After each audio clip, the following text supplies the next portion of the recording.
세상에 어떻게 이런 일이 일어날 수 있는지, 제가 작년에 겪었던 일은 아토피감으로 정말 황당한 일입니다. 참 누구에게도 속 시원히 털어놓을 수 없었는데 오늘 모두 털어놓고 다 내려놓으려 합니다. 전 올해 33살 먹은 이혼남입니다. 참 어디서부터 말을 꺼내야 할지 전 재작년에 저보다 4살 어린 여자와 사내 연애 후 결혼하게 됐습니다. 전 와이프는 술을 좋아하고 노는 걸 좋아했지만 연애에는 서툴렀고 남자를 진지하게 만나본 건 처음이라며 저만 보면 수줍어하는 그 모습. 전 그 모습에 반했었죠.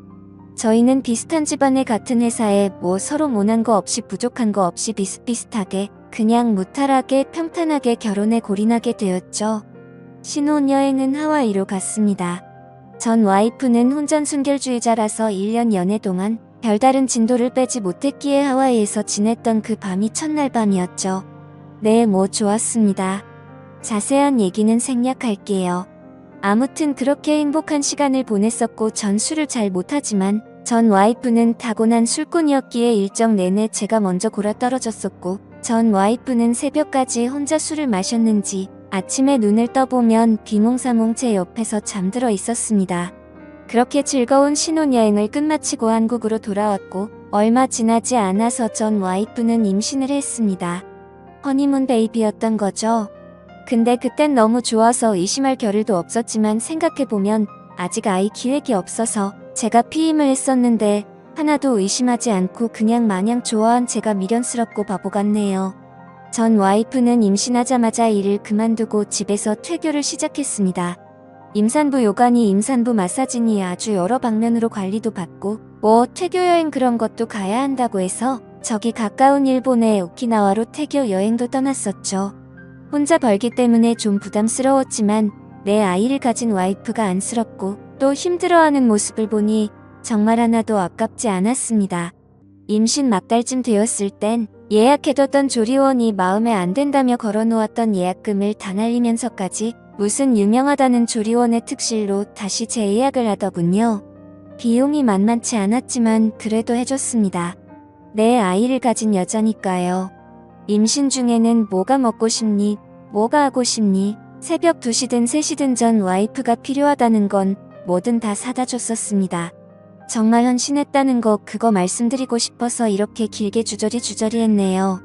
지금부터는 편의상 아내라고 친하겠습니다.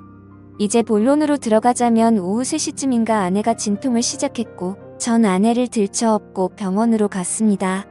저희 집에서도 첫 아이고 와이프 쪽 친정에서도 첫 아이라서 우리 부모님들 그리고 제 동생 장인어른 장모님 그리고 처제까지 온 가족이 다 모여서 아내의 출산을 기다리고 있었죠.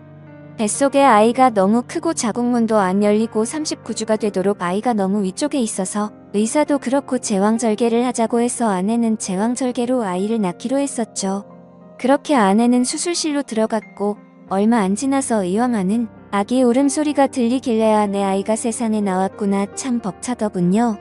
근데 한참 지나도 아이 얼굴을 안 보여주길래 뭐지 싶었습니다.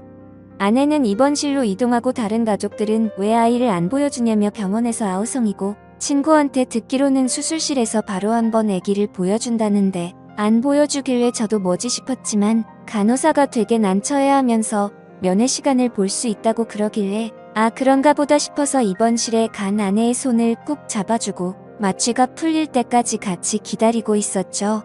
마취가 풀린 아내는 절 보자마자 엉엉 울기 시작합니다. 오빠 애기 봤어? 아니 이상하게 애기를 안 보여주네. 원래 이런 건가? 이 병원만 이런 건가? 알 수가 없네. 자기 귀는 우리 아가 봤어?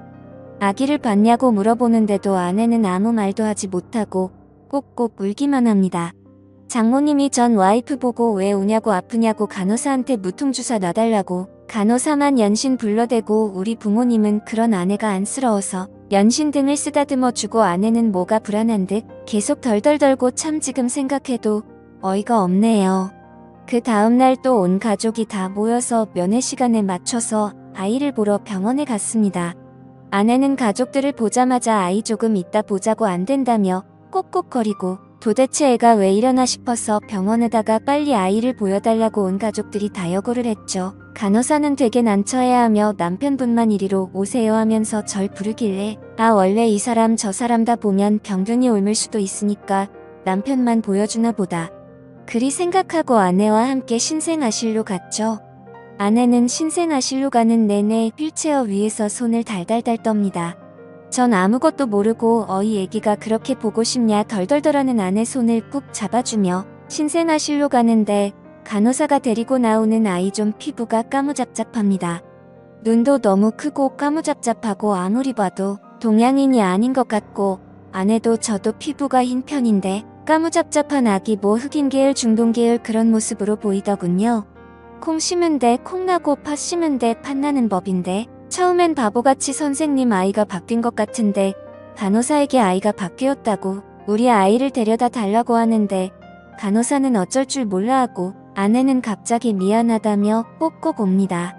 오빠 미안해 정말 미안해. 전 상황 파악이 되질 않았고 멍하니 서서 아기를 바라보다가 그냥 밖으로 나와버렸습니다. 밖에 나와서 연신줄 담배를 피고 참 이게 무슨 일인가 어찌된 일인가 한참을 생각하다가 병실로 들어가는데 병실 앞에서 고성이 오갑니다. 장모님은 무릎을 꿇고 내가 딸을 잘못 줬다고 울고불고 우리 부모님은 이게 무슨 일이냐고 소리를 지르고 아내는 눈물만 꼭꼭 흘리고 전 그냥 병실로 들어가서 부모님 손을 이끌고 나와버렸습니다. 저게 내 아이는 아니든 어제 수술한 사람 붙잡고 할 얘기가 아닌 것 같아서요. 장모님은 절 보자마자 차서방 미안하네 차서방 얘기 좀 하게 우리가 잘못했네 차서방 애타게 절 부르시는데 전 대답도 안 하고 부모님을 모시고 병실에서 나왔습니다. 4일 뒤 아내가 퇴원을 하고 처갓 댁으로 와달라고 하더군요. 4일 동안 아내가 수백 통의 문자를 보내고 장모님의 수십 통의 전화를 했지만 전 하나도 답하지 않았습니다. 그냥 이혼 서류를 챙겨서 아내의 퇴원 당일 처갓 댁으로 향했죠. 그제서야 전 입을 열고 물었습니다. 어찌 된 일이냐고 왜 피부색이 저러며 애 눈 코 입이 외국인 같냐고. 그러자 아내가 하는 말이 오빠가 신혼여행 내내 밤 10시도 안 되어서 골아떨어져서 자길래 자기 혼자서 호텔바에 내려가서 술 한잔 하다 보니 어떤 외국인이 와서 말을 걸었고 자기는 그때 너무 만취된 상태였기에 상황 분간도 못하고 그 남자에게 엎어서 어디 해변가에서 그 남자에게 당했다. 술이 너무 취했었기 때문에 난 그게 꿈인 줄 알고 아무 말도 안 했었는데 애가 태어나 보니 그게 꿈이 아니라 실제 있었던 일이구나. 이제 생각이 났다며 참말도 안 되는 핑거리를 늘어놓더군요. 장모님은 차서방 우리 딸도 당한 거네. 자네도 알지 않는가 우리 딸 제대로 된 연애도 한번 못해보고 자네한테 바로 시집가는 거네. 실수지 않는가. 한 번만 용서해주고 아이는 내가 절대 자네 눈에 보이지 않게 잘 숨겨서 키우겠네. 원한다면 외국으로 보내던지 어디 아이 없는 부모들한테 입양을 보내던지 자네가 원하는 대로 해주겠네. 계속 연신 저에게 사정을 하시고 장인어른은 계속 한숨만 쉬시고 그 와중에도 정말 아내가 그 남자에게 당했던 거라면 용서해야 할까? 별의별 수백 가지 생각이 다 들더군요. 제가 아내에게 첫 남자인 건 맞으니까요. 전 고민해본다고 하고 집으로 돌아왔습니다. 그리고 집에 와서 신혼집에서 컴퓨터를 켜서 이것저것 검색을 해보는데 문득 아내가 의심스러워져서 아내의 네이버 아이디로 로그인을 해봤죠. 참 제가 판도라의 상자를 열었더군요. 아내는 네이버 지식인의 처녀 막수술 그리고 성형 임신 중 친자 확인 해외 입양 등등 참 여러 질문을 올려놨고 그 질문들을 모두 읽어보니 아내에게 제가 첫 남자가 아니라 아내는 수술을 해서 처녀인 척 했었던 거였고 그 남자에게 당했다는 사실을 까맣게 잊고 있었던 것도 아니고 실은 다 알고 있었기에 임신 중에 친자 확인을 할 수 있는지 애를 가족들 몰래 낳을 수 있는지 참 이것저것 말도 안 되는 질문들을 연신 하루에도 두세 개씩 했더군요. 참 지금 생각해보니 당했다는 것도 거짓답습니다. 당했으면 남편인 나한테 말해서 그 남자를 잡을 생각을 했어야지. 전 그냥 두 말 안 하고 그 지식인 질문들을 프린트해서 이혼 서류와 함께 아내에게 보냈고 아내는 군말 없이 이혼 서류에 도장을 찍었습니다. 그렇게 저의 짧은 결혼 생활이 끝났고 아내는 지금 무얼 하는지 전혀 소식을 모릅니다. 동기에게 물어보니 육아휴직을 끝내고 퇴사했다고 하더군요. 저도 회사에 이미 소문이 다 난 터라 더 회사를 다니기 민망해서 다른 회사로 이직을 했고 참 저도 지금은 담담하게 글을 써내리고 있지만 그때 당시에는 술독에 빠져서 매일매일 술만 마시고 그렇게 지냈었네요. 지금은 그냥 아무 감정도 없고 아무렇지 않습니다. 그래도 뭔가 제 마음속에 남아있는 응어리가 있었는데 이렇게 많은 분들이 보는 유튜브 채널에 제 얘기를 공유하고 나니 뭔가 한결 마음이 더 편안해집니다. 저도 이제 좋은 인연 만나고 싶은데 세상에 아무 여자도 믿을 수 없을 것 같아서 이렇게 평생 혼자 살아야 하나 싶습니다. 긴 글 읽어주셔서 감사합니다.